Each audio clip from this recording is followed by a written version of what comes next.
महाराष्ट्रामध्ये जी अतिवृष्टी झाली आणि त्यामध्ये शेतकऱ्यांचं जे काही नुकसान झालं या संदर्भात एक आढावा आम्ही घेतला। जवळपास 60 लाख हेक्टरचं नुकसान हे झाल्याचा प्राथमिक अंदाज आहे। यापैकी पहिल्या टप्प्यातलं जे काही नुकसान होतं ऑगस्टपर्यंतचं त्याकरता 2215 कोटी रुपये हे राज्य सरकारने वितरित करणं चालू केलेलं आहे। ई-केवायसीचे जी काही अट होती ती शिथिल करून अॅग्रीस्टॅकच्या रेकॉर्डप्रमाणेच हे पैसे देण्याचा आम्ही निर्णय घेतलेला आहे आणि त्या संदर्भातली कारवाई आम्ही सुरू केलेली आहे। असाही निर्णय करण्यात आलेला आहे की आता पुढच्या 2-3 दिवसात सगळ्या प्रकारची माहिती आमच्यापर्यंत पोहोचेल। काही ठिकाणी पाणी असल्यामुळे योग्य प्रकारचं असेसमेंट घेता येत नव्हतं आणि म्हणून त्यांना अधिकचा वेळ आपण दिलाय। पुढच्या 2-3 दिवसात ही सगळी माहिती पोहोचेल। त्यानंतर शेतकऱ्यांना करावयाची मदत असेल, जी खरडून गेलेली जमीन आहे त्याच्याकरता करायची मदत असेल, विहिरींच्या संदर्भात करायची मदत असेल, घरांच्या संदर्भातली मदत असेल, तातडीची मदत जी आपण सुरू केली आहे त्या संदर्भातले निर्णय असतील, वेगवेगळ्या प्रकारे ज्या ज्या प्रकारचं नुकसान झालेलं आहे त्या सगळ्या नुकसानाच्या संदर्भात एक कॉम्प्रिहेन्सिव्ह पॉलिसी तयार करून आणि ही सगळी जी काही मदत आम्ही करणार आहोत ही पुढच्या आठवड्यामध्ये त्या संदर्भातली घोषणा आम्ही करू आणि शक्यतोवर आमचा प्रयत्न आहे की सगळी मदत ही शेतकऱ्यांना दिवाळीपूर्वी त्यांच्या खात्यामध्ये मिळाली पाहिजे अशा प्रकारचा प्रयत्न आम्ही करणार आहोत। तसाच निर्णय मंत्रिमंडळाने घेतलाय। दुसरं मंत्रिमंडळाने हाही निर्णय घेतलेला आहे, सातत्याने ओला दुष्काळाची मागणी होत असते पण मॅन्युअलमध्ये ओला दुष्काळ कुठेही नाही, आजपर्यंत कधी ओला दुष्काळ जाहीर झालेला नाही।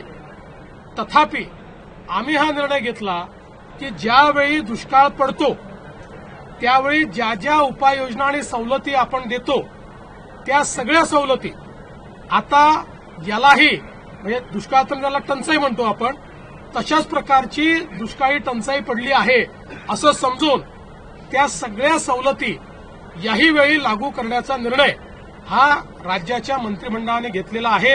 त्यामुळे जी काही मागणी होती की त्यावेळच्या सवलती लागू झाल्या पाहिजेत किंवा ओला दुष्काळ जाहीर करायचा अर्थच तो असतो की त्या सवलती लागू करा, तशा सगळ्या सवलती या लागू करण्याचा निर्णय हा राज्याच्या मंत्रिमंडळाने घेतलेला आहे।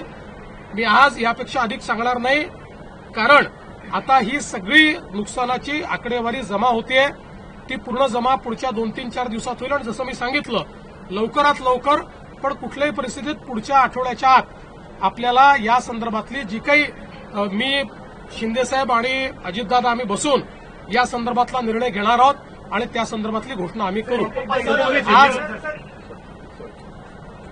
राज्याच्या मंत्रिमंडळाने आज अजून काही महत्वपूर्ण या ठिकाणी निर्णय केलेले आहेत ज्याच्यामध्ये राज्याची एक सर्वंकष कॅन्सर सेवा policy, comprehensive cancer care policy ही आपण तयार केलेली आहे।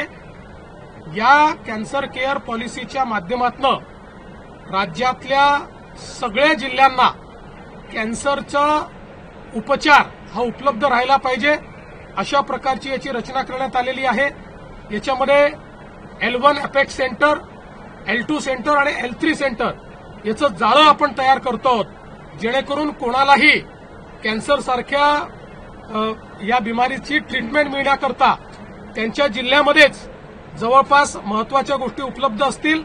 काहींना काही गोष्टींकरता L2 सेंटरला काही ठिकाणी जावं लागेल पण याच्यामुळे खूप मोठ्या प्रमाणात कॅन्सर याचा जे काही रोगनिदान आणि त्याच्यावर उपचार आहेत त्याची सुलभता आणि त्याची कॉस्ट कमी करणं हा याच्या पाठीमागचा उद्देश आहे। हे देखील राज्याच्या वतीनं आम्ही करणार आहोत। आज राज्याने आपली GCC पॉलिसी ही देखील या ठिकाणी मान्य केलेली आहे। GCC म्हणजे ग्लोबल कॉम्पिटिटिव्ह सेंटर।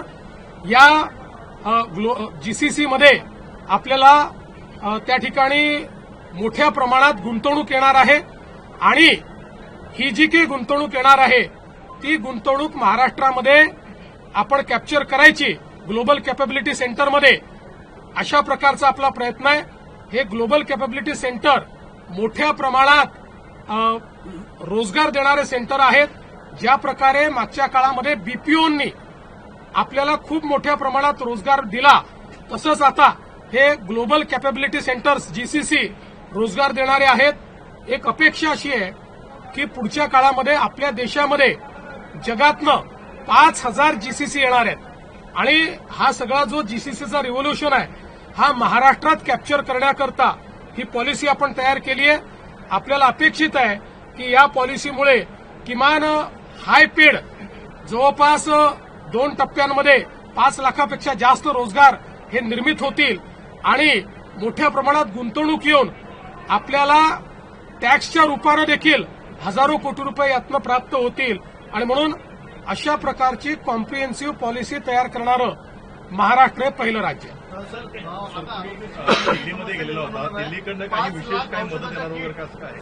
मी त्या दिवशीच सांगितलं, पुन्हा पुन्हा तुम्ही तोच प्रश्न विचारता. मी त्या दिवशीच सांगितलं की दिल्लीने पूर्ण मदत करायचा निर्णय केलेला आहे, पण त्याकरता आपल्याला आपला जो काही प्रस्ताव आहे तो पाठवावा लागतो आणि आपला प्रस्ताव पाठवण्याकरता जोपर्यंत आपला डेटा सगळा कंपाईल होत नाही तोपर्यंत आपला प्रस्ताव पाठवला जाऊ शकत नाही. मात्र दिल्लीच्या मदतीची वाट न पाहता आपण मदत सुरू केलेली आहे, पुढेही ती करणार आहोत. दिल्लीतनं तो पैसा आपल्याला रिएम्बर्समेंटमध्ये मिळतो. 5 लाख कुटुंबांना आरोग्य किट वितरित केले जाणार आहे, याविषयी काय सांगाल? आरोग्य किट देखील आम्ही देणार आहोत. त्याच्यासोबत विशेषतः गहू, तांदूळ, डाळ आणि इतर बाकी अनेक महत्वाच्या वस्तू याचीही किट ही आम्ही देणार आहोत, जेणेकरून आता ज्यांचं नुकसान झालेलं आहे त्यांना पुढच्या 1-2 महिने त्रास होऊ नये अशा प्रकारची व्यवस्था आम्ही करतो.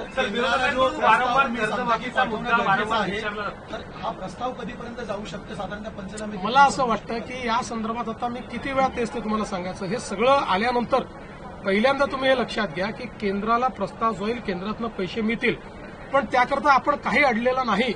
आपण आपल्या निधीतनं ते पैसे देणं सुरू करणार आहोत आणि केंद्राकडनं ते रिएम्बर्स होईल. त्यामुळे शेवटी केंद्राला आपल्याला एकदाच प्रस्ताव पाठवता येतो, वारंवार पाठवता येत नाही. त्यामुळे सगळे नुकसानीचे अंदाज आल्यानंतर जर प्रस्ताव पाठवला तर आपल्याला पैसे मिळतील. काही गोष्टी अशाही निघतील की ज्या केंद्राच्या निकषातच बसणार नाहीत, एनडीआरएफच्या निकषात बसणार नाहीत. अशा काही गोष्टी असतील. उदाहरणादाखल विहीर खचून गेली तर एनडीआरएफच्या निकषात ती नाही, पण त्याला आपण एनडीआरएफच्या निकषाच्या बाहेर जाऊन आपण पूर्णपणे मदत करू असा आपला निर्णय.